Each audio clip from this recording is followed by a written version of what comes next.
Hello, this is a brief tutorial to get you started on scheduling space at the University of Memphis using the Virtual Event Management System, or VEMS. First thing you want to do is go into your browser and type in vems.memphis.edu, and that brings up the first page where you can log in. You log in with your university credentials like you would your email. Now you're at the reservation page. At reservations, you can pick staff selection, or you can be an RSO. You click whichever one you want to make your reservation in. Usually you just see one. Now you can pick a date that you want your event to take place. Using the calendar, pick the date, it fills that in. Now you want to find a start time. Say you want to start it at 10 a.m. If you hit the tab, it'll take you over the end time, which is automatically an hour later, but you can add some time onto that and edit that if you want to. You have some choice for facilities, but as you can see, University Center's already popped in there. That's what I'm going to use. Time zone does not change. How many people are going to be in attendance at your meeting? I've got 15 at my meeting. And what kind of setup type do you need?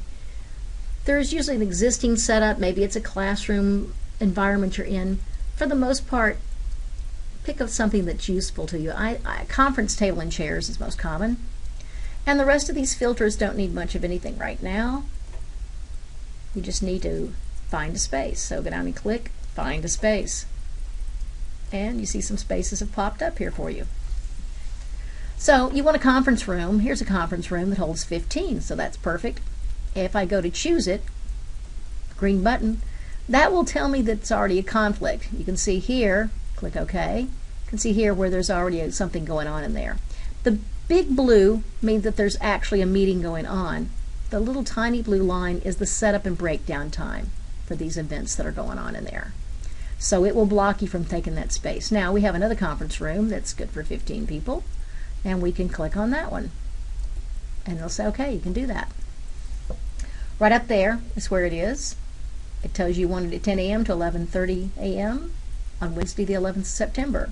It even tells you the university location number. Go ahead and continue. And now you can fill in more details about your meeting. Event name, I just call mine test. Event type, it's just a meeting.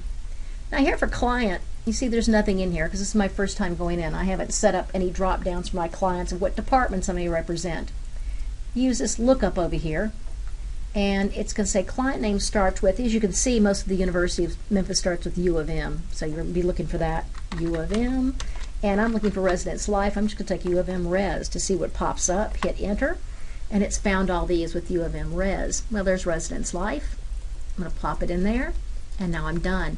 Now that shows up in my drop down. I only have to do that one time. If you represent different departments in different areas, you can add more on than just that. But I'm going to pick that one. The default is to pick Peter. That's fine.